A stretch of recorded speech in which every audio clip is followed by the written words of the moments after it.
think GPs are also, a lot of GPs, more than 57% have spoken about this, administrative and regulatory burden.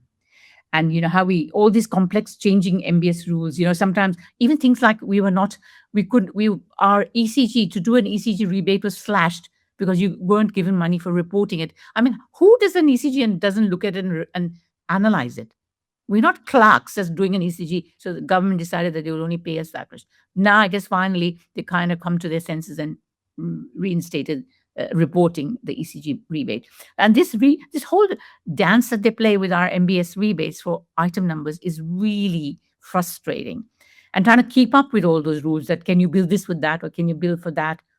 All of that's becoming a nightmare. So that creates a lot of extra work and uncertainty. And a lot of GPs who are not up to date with some of these miss out. And on the other hand, of course, we know there's some not so, favorable sort of characters out there who are encouraging GPs to do the wrong thing because they just want to generate more income. All this paperwork, duplication, do you have any sort of thoughts on how this could be alleviated? Yeah, look, the MBS is it's a mechanism for control as much as it is a mechanism for funding a health system. And there have been studies that have been done in Australia that suggest that GPs underbill our insurance scheme by about $2 billion a year. And we do that because of the complexity of the system and because we are frightened of compliance. Yes. And in actual fact, the egregious compliance behaviours that occurred during COVID are still ringing in the minds and the ears of GPs who suffered under that while they were trying to help the nation manage a colossal pandemic. So the rules are too complex. And the fact of the matter is that they've removed a lot of item numbers. And so we have fewer item numbers. Some of the item numbers we do have are so complex people struggle to use them or are frightened to use them. Yes. And so we do need to simplify the rules. I think we need item numbers that reflect the complexity of what we do. A hill I am willing to die on is getting back those mental health item numbers, I can assure you, because taking away those numbers and then creating pop-up shops for digital mental health in hospitals, I think is something that I'm still struggling to come to terms with. And that was the announcement from last year. But I think that we need the rules to be simplified. And one of the things I recognise is that characters like Margaret Foe have gotten into the ear of government and have inserted a narrative that the majority of GPs and doctors in Australia are behaving fraudulently. In actual fact, the system is rorting us because we are underbilling because of an environment that is fear-based. And so I think we really need to work harder to debunk a lot of the myths that have entered the zeitgeist about the greedy doctor narrative, which I reject entirely. And I'm very willing to defend my profession and say that if you spend 10 years becoming a consultant GP and you spend hundreds of hours educating yourself every year, and then you take on the responsibility of making decisions that literally are life and death, then you have the right to be well remunerated.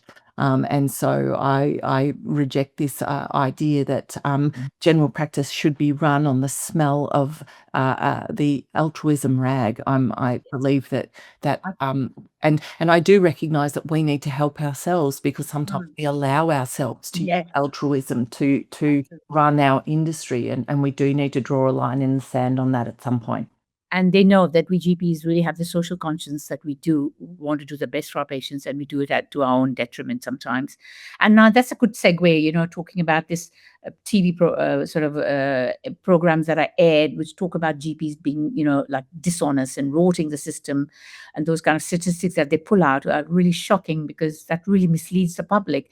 And hence, I feel that also encourages some of the members of the public to make very frivolous and vexatious complaints, and then the GP has to, on top of all the other administrative burden, all the other stress of their work, which is so complex, deal with all of this, complaints from APRA or processes. And sometimes, even though it all comes out in your favor at the end, that's a lot of stress, time, effort wasted. It's Look, convenient. I've said, Anita, for as long as I can remember, certainly well before I became chair of Victoria, that I have deep reservations about AHPRA as an organisation. I believe that it would be in everyone's best interests if we could just start again with our regulatory bodies, but I recognise that that is not a feasible proposition. But I am deeply concerned about the fact that I don't believe within AHPRA there is a genuine intent to reduce the impact of vexatious complaints. I Yes. hold AHPRA responsible for the death of at least 16 of our colleagues, and I think that that is a reprehensible statistic. Yes. I also am very concerned that AHPRA is incrementally reducing the rights of medical professionals to hold political opinion. Now, there is no, it is an absolute self-evident truth that Yeah. racism and any form of hate speech in Australia is abhorrent, and I reject that entirely. But I do believe that the medical profession has a professional, ethical, moral role in the health and the lives of people and defending their right to live safely and healthily. And we do have the right and responsibility to make comment without taking sides, of course, because the medical profession is and must remain politically neutral. But I think it is absolutely true to say that things like war represent a dreadful impact on health and safety, and that it can cost the lives of medical personnel who are caring for people in those zones. And I do think that the medical profession has got a social contract with the community to call out where health is being threatened and where people are living unsafely. And Of course. so I believe that we need to make sure that we preserve our right and responsibility as a profession to speak to issues of health. Yeah. And I remain concerned that incrementally some of those rights may be eroded unless we are very careful about how we proceed.